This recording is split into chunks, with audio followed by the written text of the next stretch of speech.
Bullying is not new, but the internet has raised this dangerous game to a new level. Why is cyberbullying so insidious, and how can you cope with it? Welcome back to Savvy Psychologist. I'm Dr. Jade Wu. Every week, I'll help you meet life's challenges with evidence-based research, a sympathetic ear, and zero judgment. On September 22, 2010, 18-year-old Tyler Clementi jumped to his death from the George Washington Bridge. He had been a student at Rutgers, one of many hopeful young people starting an exciting new phase of life at college. But 3 days before his suicide, he had experienced an extreme case of cyberbullying. Tyler's roommate and another classmate had used a webcam to spy on him kissing another male student, and then they posted about it on Twitter. They even invited others to tune in for a second viewing. Tyler found out, and it's impossible to say what he felt at that moment. All we know is that he took his own life within days. Tyler's tragedy is not an isolated event. In 2009, a large survey by the Cyberbullying Research Center in the US found that 30% of teens had experienced some form of cyber aggression in the past 30 days. The things they experienced included being target of rumors, mean or prejudiced comments, having someone impersonate them, or even threats. Cyberbullying is more than a matter of just hurt feelings. A 2018 study of over 31,000 teens found that cyberbullying was a strong predictor of emotional and behavioral problems, and that this effect remained even when traditional bullying was accounted for. We also know that being a victim, and interestingly, being a perpetrator too, is linked to having more suicidal thoughts and attempts. And it's not only teens who are affected, adults also experience online aggression and harassment. A 2015 survey of young women, mostly in their 20s, found that 1 in 5 had repeatedly received unsolicited, sexually obscene messages and solicitations. Although this particular study focused on women's experiences, it's important to point out that men also experience cyberaggression. Interestingly, one study on perceptions about cyberbullying found that men's reports of these experiences are taken less seriously, and people tend to blame the victim if it's a male. We have to be careful not to overlook people's experiences of cyberbullying, regardless of their age and gender. So, what do we know about cyberbullying, and what can we do about it? Well, digital technology and social media make for unique modern challenges. Teens and adults today deal with a whole new online world that has only become mainstream in the past couple of decades. We have to understand what makes cyberbullying so damaging to help us prevent and cope with it. So, fact number 1 about cyberbullying is that the internet allows perpetrators to be more anonymous and removed, which amplifies the intensity of the aggression. So when you think of the classic playground bully, what comes to mind? Probably they're aggressive, they're mean, and they're not exactly prone to empathy. Well, this applies to cyberbullies too. Perpetrators tend to be less empathic and less able to put themselves in someone else's shoes. The problem is that the internet makes it much easier for a person to lean into this trait. It's harder to look someone in the eye as you humiliate and hurt them. Most people aren't capable of inflicting emotional pain or physical pain on another when they're so up close and personal. But online, we're physically removed from one another. We can't see the hurt or fear in someone's eyes, and we don't even need to show our face when we interact. That dynamic can make some people less inhibited. And if someone already leans toward aggression, this anonymity and distance may be all they need to be drawn into bad behavior that they wouldn't risk in person. This makes cyberbullying particularly hard to combat because there are many more people who are capable of hurling nasty threats from behind a keyboard than in face-to-face interactions. When we go online, we step into a world of less inhibited, less accountable, and unfortunately, less empathic people. So what to do about it? Well, first of all, don't friend strangers on Facebook. Even if the people that you know are less inhibited on Facebook, they aren't hiding behind total anonymity, so that's a layer of protection. And if you engage with someone on Twitter, Reddit, or another slightly more anonymous platform, block them right away if they use threatening, harassing, or prejudiced comments.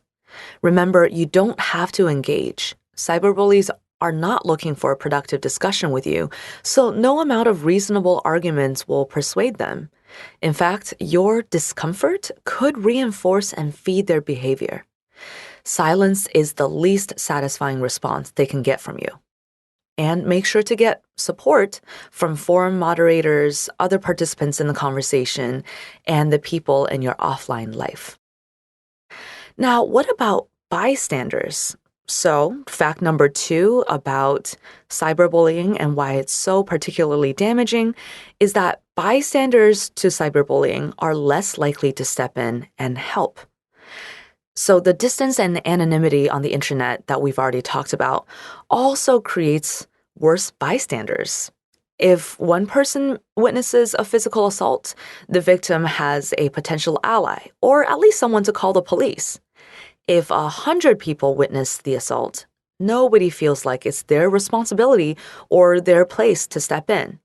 And sometimes they might even think that what's happening must be normal if so many people are witnessing it. This is called the bystander effect. It not only happens in real life, it happens online to an even greater extent. This diffusion of responsibility leaves victims more isolated and makes perpetrators more emboldened. So, what can you do about it? Well, be the positive change that you want to see. It starts with you. If you're a bystander, step in and call out bad behavior and reach out to the victim to offer your support. Invite others by name to also add their support so they don't feel like they're just fading into the background. Focus on the behavior itself, not the person perpetrating it. Make sure to aim your response at calling out bad behavior and supporting the victim rather than shaming the perpetrator, because fighting bullying with more bullying is not the answer. Now, fact number 3, this is a really difficult one. Cyberbullying can be really hard to escape. The internet exists 24/7 all around the world, and we use it every day. This makes cyberbullying very, very hard to avoid. There isn't a physically safe location, such as home, the workplace, or even out of town during a vacation, where a victim can be totally out of reach. You can't simply move. Sometimes you can't even pursue a geographic restraining order to escape the harassment. For example, in 2008, Melissa and Nellie started getting threatening messages from someone in New Zealand. Melissa herself lived in the United States. These sexual and violent messages became more and more graphic, more and more threatening, and eventually Melissa and her family members were receiving postcards and phone calls from this stalker. Melissa is an author and webmaster of The Leaky Cauldron, a Harry Potter fan site. Her experience of cyberstalking was a perfect case study of how difficult it can be to escape. Because the stalker, who was a fan Melissa had banned from a Leaky Cauldron forum for offensive comments, did not live in the US as Melissa did, the police had no jurisdiction. Eventually, the offender was arrested in New Zealand and then arrested again and again, but Melissa has reported that the harassment has never fully stopped. So, what to do in this case? Well, through perseverance, Melissa and Nellie was able to get some help from international law enforcement, but she has also talked publicly about how traumatizing this experience has been because it took so long to get help and it never really fully solved the problem. Cyberbullying incidents don't have to be as extreme as Melissa's to be a frustrating and scary experience. So here's what you might consider. Give yourself breaks from the internet and social media so you can create safe spaces and times for yourself. Engage with your resources to protect yourself. Keep records of the harassment, report incidents to webmasters or forum moderators, report stalking and hate crimes to law enforcement, and safeguard personal information like your phone number and address. And at the same time, try your best to let go of what you cannot control and focus on what you can.